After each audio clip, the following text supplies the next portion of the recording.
সভাপতি আমনুল ইসলাম সর্দার,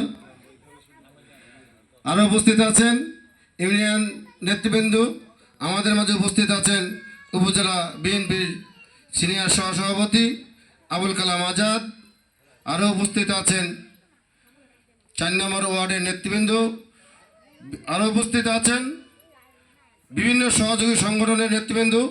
সবাইকে জানাই আমার সালাম, আসসালামু আলাইকুম। দুঃখের সাথে বলতে হয়, আমাদের 4 নম্বর ওয়ার্ডের সভাপতি যে বক্তব্যগুলো দিয়েছেন অতি গুরুত্বপূর্ণ বক্তব্য। হয়তো আমরা গুরুত্ব না দিতে পারি, কিন্তু তার প্রত্যেকটি কথার ভিতরে অর্থ ছিল।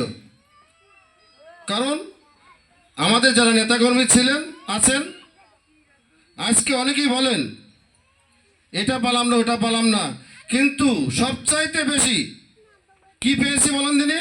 স্বাধীনতা। দীর্ঘ 17টি বছর স্বৈরাচার হাসিনার পেটুয়া বাহিনী, পুলিশ দ্বারা যে আমাদের নির্যাতন করেছে, তাদের কর্মী দ্বারা যে আমাদের নির্যাতন করেছে, মামলা দিয়েছে, সামনে যে শীতকাল আসছে আমাদের প্রত্যেকটি নেতাকর্মী বাড়িতে আমরা ঘুমাতে পারিনি। এর চাইতে স্বাধীনতা আমরা কি চাই? তাই আমি বলবো, আপনাদের অনুরোধ করব, কি পেলাম কি পেলাম না, সবচাইতে যেটা পেয়েছি মূল্যবান সেটা হচ্ছে স্বাধীনতা। এই স্বাধীনতাটুকু সবার মনে উপভোগ করে সামনে নির্বাচন, আমরা যেন এইসব বিষয় নিয়ে কোনো বিতর্কতে না যাই।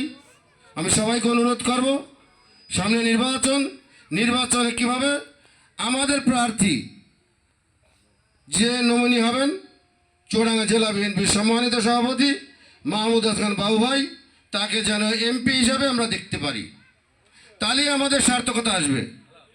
সম্মানিত উপস্থিতি, এ জায়গায় আমরা অনেক মিটিং করেছি দীর্ঘ 16টি বছর। আমরা কিন্তু মহিলা নেত্রীদের উপস্থিতি পেয়েছি, কিন্তু সীমিত। আজকে দেখেন সময়ের পরিবর্তনে আজকে আমাদের মাঝে যে মা বোনরা উপস্থিত হয়েছেন তাদেরকে আমি ধন্যবাদ জানাই। সামনে নির্বাচনে অবশ্যই আপনারা মুখ্য ভূমিকা রাখবেন।